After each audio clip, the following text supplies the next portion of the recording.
ये घटना उस समय की है जब पूज्यपाद वैखानस महाराज जी का संन्यास नहीं हुआ था। इस घटना को देखने वाले के होश उड़ जाते हैं। आगे बढ़ने से पहले यदि आप भी बागेश्वर धाम की सच्चे भक्त हो तो वीडियो को लाइक करके कमेंट में जय श्री राम जरूर लिखें। एक बार की बात है जब आप ओडिशा के राजगुरु थे। एक बार आप किसी गांव से गुजर रहे थे। अंधेरा होने पर आपने पान की दुकान वाले से पूछा, मैं एक रात आपके गांव में ठहरना चाहता हूं, क्या आप उसकी व्यवस्था कर सकते हैं? या मुझे बताएं कि किसके घर जाने से यह व्यवस्था हो सकती है। पान वाले को न जाने क्या सूझी और उसने कहा, हाँ क्यों नहीं, हमारे गांव में एक मकान खाली पड़ा है, हम पूरी हवेली आपको दे देते हैं। आप वहां पर विश्राम करें, आप थोड़ी देर यहां प्रतीक्षा करें, मैं उसकी सफाई इत्यादि की व्यवस्था करवाता हूं।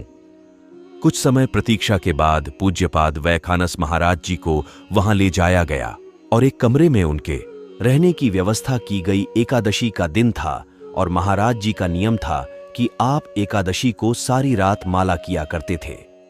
महाराज जी उस हवेली में हरे कृष्ण महामंत्र का जप कर रहे थे कि आधी रात में कमरे में कुछ डरावनी सी आवाजें आने लगीं। महाराज जी स्थिति को समझ गए। चूंकि आपने श्मशान घाट में अमावस्या की रात को भूत सिद्धि की हुई थी, इसलिए आप जरा भी नहीं घबराए। गरजते हुए स्वर में आपने पूछा, कौन हो तुम, क्या चाहते हो? आवाज आई, मैं तुम्हें खा जाऊंगा। महाराज जी ने कहा, मैं ब्राह्मण हूं, ब्रह्म हत्या करने से डर नहीं लगता तुम्हें? मुझे क्या डर, पहले जो तुमने पाप किए या आत्महत्या की उसके कारण तुम्हारी यह गति हुई। अब ब्रह्म हत्या करने से जानते हो क्या होगा? मैं तुम्हारा कल्याण कर सकता हूं। अब आवाज में काफी नरमी थी। मैं इस घर की मालकिन थी, इसी कमरे में मैंने आत्महत्या की थी। आत्महत्या करने के कारण मुझे यह प्रेत योनि प्राप्त हुई। मैं बहुत परेशान हूं। कर्मानुसार भूख लगती है पर खा नहीं सकता, प्यास लगती है, पानी भी पी नहीं सकती। महाराज जी ने पूछा, क्या करने से तुम्हारा कष्ट जाएगा? एक एकादशी का फल भी अगर मुझे मिल जाए तो मैं इस योनि से मुक्त हो जाऊंगा। महाराज जी ने कहा, चिंता की कोई बात नहीं, आज एकादशी है, मैं सारी रात हरिनाम करूंगा। तुम हरिनाम सुनो। प्रातःकाल होने पर महाराज जी ने दाहिने हाथ की हथेली में जल लिया और संकल्प मंत्र पढ़कर एकादशी का फल उस घर की मालकिन के निमित्त प्रदान कर दिया। सारे दिन की थकान, पूरी रात हरिनाम करने के बाद महाराज जी विश्राम करने लगे। इधर गांव में प्रातःकाल जब ये चर्चा लोगों को पता लगी कि पान वाले ने किसी महात्मा को भूत हवेली में ठहरा दिया है तो सारे चिंतित हो गए।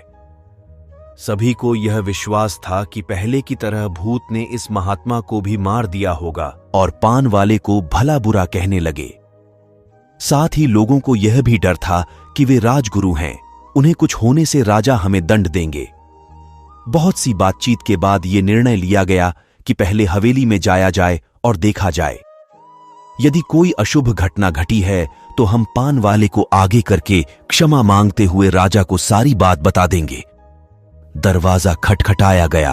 अंदर से कोई आवाज न आती देख सभी अनहोनी घटना को सोचकर घबरा गए, परंतु लगातार दरवाजा खटखटाने से अंदर से उच्च स्वर में हरिनाम की आवाज आई और महात्मा जी ने दरवाजा खोला। महात्मा जी को जीवित देखकर सभी की जान में जान आई। उन्होंने राजगुरु जी को पूछा, आप ठीक ठाक हैं? रात को कोई असुविधा तो नहीं हुई?